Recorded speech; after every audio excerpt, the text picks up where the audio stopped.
2023 թվականից Հայաստանում գործող ԵՄ քաղաքացիական առաքելությունը իր նպաստը բերեց մեր երկրի կայունության արևելյան սահմանների երկայնքով։ 2024 թվականին ընդունվել և կենսագործվում է Հայաստանին աջակցող ԵՄ դիմակայունություն և աճ ծրագիրը։ ԵՄ անդամ պետությունները կոնսենսուսային որոշմամբ Հայաստանին աջակցություն տրամադրեցին եվրոպական խաղաղության գործիքի ներքո։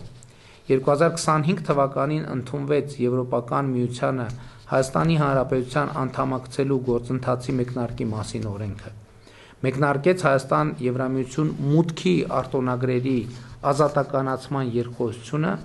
Հայաստանին փոխանցվեց այդ ուղղությամբ գործողությունների ծրագիրը։ Մեկնարկեցին Հայաստան Եվրոպական միություն անվտանգության և պաշտպանության վերաբերյալ խորհրդակցությունները։ Նույն թվականին ստորագրվեց Հայաստան ԵՄ գործընկերության ռազմավարական օրակարգը։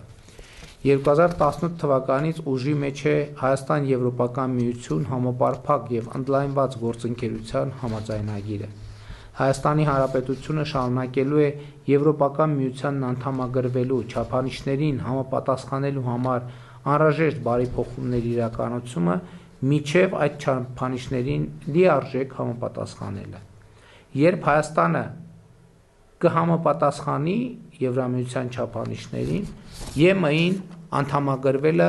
կդառնա քաղաքական որոշման հարց և կախված կլինի նրանից, թե արդյոք Եվրամիությունը պատրաստ է ընդունել Հայաստանին։ Եթե այո, Հայաստանի Հանրապետությունը կդիմի Եվրոպական միության լիարժեք անդամ դառնալու համար։ Եթե ոչ, վերը նշված բարեփոխումների իրականացումը ռազմավարական ձեռքբերում կլինի Հայաստանի Հանրապետության համար, որովհետև Հայաստանի Հանրապետությունը դարձած կլինի եվրոպական չափանիշներին լիարժեք համապատասխանող երկիր։